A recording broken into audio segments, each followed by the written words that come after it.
Welcome back to Gems Uncut. I'm Heather. And I'm Molly. Let's cut it up. All right. For all those single ladies out there, this one's for you. Man, I mean, whether you're single by choice, whether you just had a breakup, whether you're divorced, whether you're just happily doing your own thing, you don't have to wait on a next chapter of your life to be able to start planning for your dreams and your goals. Yeah, we want you to feel empowered to be able to do whatever that is that you want to do. Whether it's a goal or just like, I can walk away. Yeah. Plenty of women we've talked to.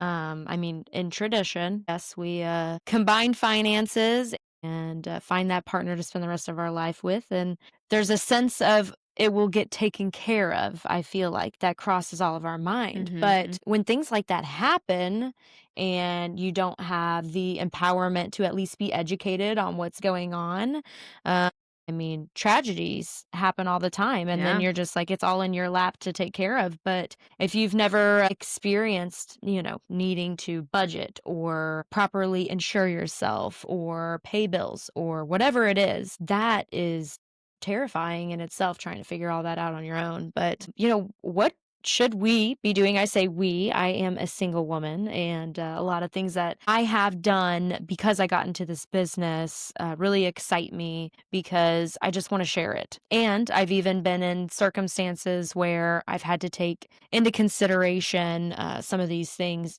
even more because maybe I had a partner and then a breakup happened. So, what should we be doing as single women? You got to start with you being your plan A. Yes, I am my plan A. Plan A is not who is Mr. Right, it's I am Mrs. Right, and I will get things wrong. One thing that I'm going to keep doing is try. But number one, what is your budgeting? Know your numbers. Know your numbers, income, expenses. Shopping is so fun, but we can't just do shopping all the time. No, we have to have a budget to how much we can spend when we go to the mall or Yes. shop online. Yes, absolutely. I mean, shoot, the first thing that I did when I got a job is started saving in my 401k because I'm like, I don't want to have to do this forever. Now, granted, I feel like I'm living my dream, so maybe I'll never want to stop, or maybe that just keeps evolving. But sometimes you don't have a choice, and life will throw you curveballs. So, outside of saving for retirement, something that's super far away, are all the little things in between that bridges the gap from now until retirement. So the not so fun stuff are things that I had to take into consideration because being single, you're relying on your sole income. What happens if you don't have that income anymore? And what I'm talking about is disability. So if your employer doesn't provide disability benefits, you're on your own. What does that look like going out into the marketplace and getting some disability coverage? Of course, I have a wonderful family and I know they would want to help me as best they can. But who am I to put that burden on the people that I love to take care of me, especially without being able to have some sort of compensation to come in to pay for medical expenses and all of that. That can be a Absolutely. huge burden for people. Yeah. And some people don't even have the resources to be able to have that. Yeah. So thinking about those what ifs in life are super important. Shoot, thinking about the what ifs, like building that F off fund, Yes. maybe you're not single and you're like Thinking about being single, or you have a job that you do not like. There's so many different ways you can look at it. Do I have that cushion, that nest egg that I can fall back on so I can say F off? Yeah. To a person? Yep. To your job? Yep. To whatever it may be, that you are reliant on that person or that job or whatever to live a life. Like, no, build up your F off fund. Yeah, absolutely. I have a personal experience that I feel like it could have went one way or the other. Buying a home, that is always, I mean, it's a huge financial purchase. So you're just like, oh, I got to scrounge all the money, I can to be prepared for this.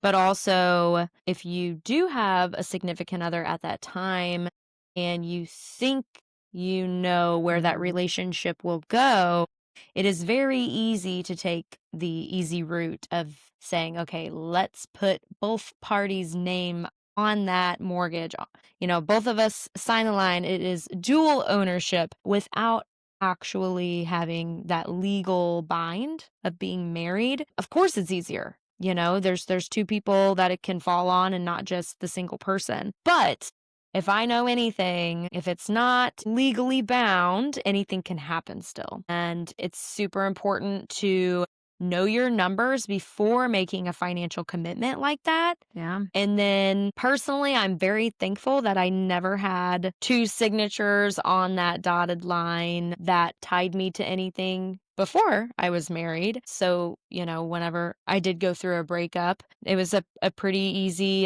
cut off. Otherwise, it can be very difficult. Yeah, I mean, it'd be like going through a divorce without having to go through a divorce. Yeah. Essentially, yeah. I mean, and it was a protection for myself. And first and foremost, you always got to protect yourself. But also, it's like taking into consideration when you are purchasing a home, we see what this mortgage payment is every month.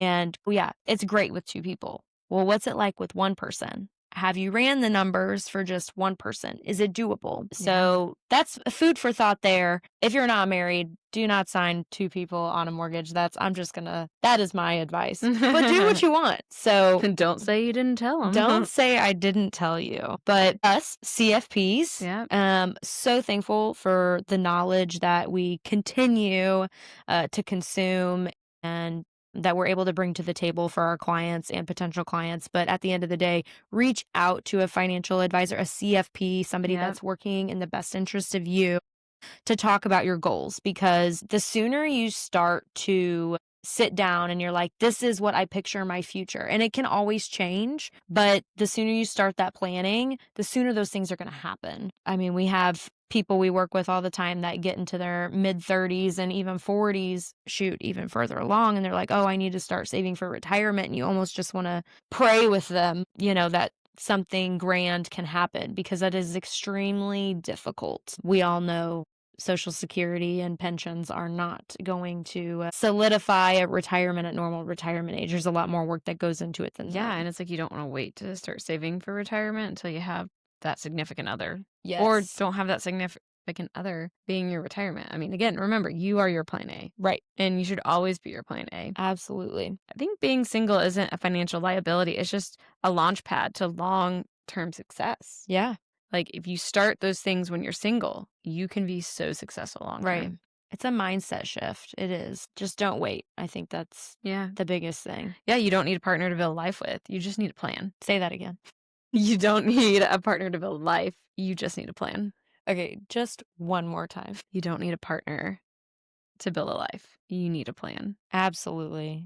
I feel so fortunate to be in this career and to be able to have known that early on. And this is a big reason why, we're trying to do this free educational advice, is to just get the ball rolling in your head to try to get you before you think you're ready, because you're ready. You're already ready. Right. If you're listening to this, you're ready. If you're inquiring. And we're just so passionate about helping women succeed, because this knowledge is out there. It's just not promoted towards women. It's happening. There is a revolution happening for sure, but it's now is the time to take control of your financial future. Absolutely. So I think to wrap this up, what we love to say here at Gems Uncut is give yourself grace, stay consistent, because every gem starts uncut.